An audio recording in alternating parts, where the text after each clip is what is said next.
All right, so let's advance forward to give ourselves a half second here. So 15 frames of pause. Shift select both of them and Option bracket out. And I'm going to move my work area over here.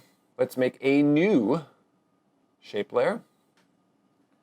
Option bracket in. Now this one, I'll just take Bezier here and copy and paste it, move it over.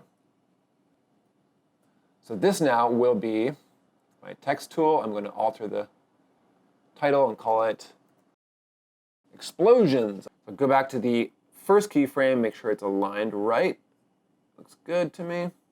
Now, let's make some explosions. So I'm going to go to the end of the explosions layer, press O for out. I'll just make this option bracket out. So in this empty shape layer, I'm going to draw a circle. So we're going to make some exploding circles now. And they're actually quite easy to make. So I'm going to shift, hold down select, and draw a circle. And I want just the stroke again, but this time I'm going to make it like, say, 25. Let's try what that looks like. Or even 50. Too big. Maybe make it 35. Okay, so play it by your eye. And what I'm going to do here is actually alter the stroke and the scale in the shape menu to make this explode. I'll show you what I mean. So in the ellipse menu here we have a stroke. In the stroke width, I'm going to go from 25, or 35, my bad, and 10 keyframes, make that 0. So now it does that.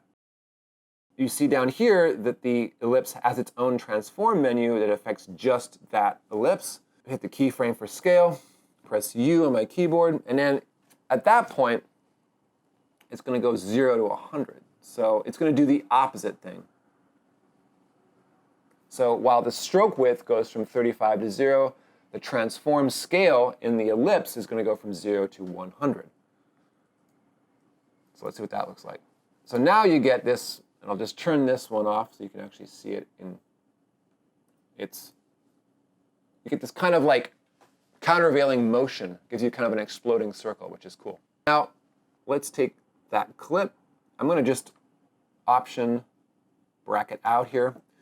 And this works well if there's multiples, right? So what I'm going to do here is just duplicate, Command D.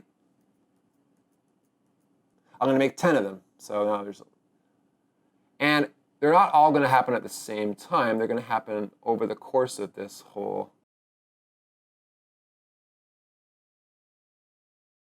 And by selecting them with my arrow tool, I'm going to put them in different parts of the frame. So just spacing them out.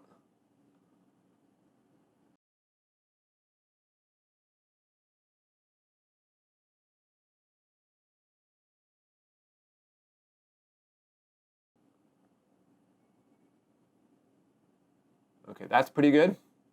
Let's turn our explosions back on.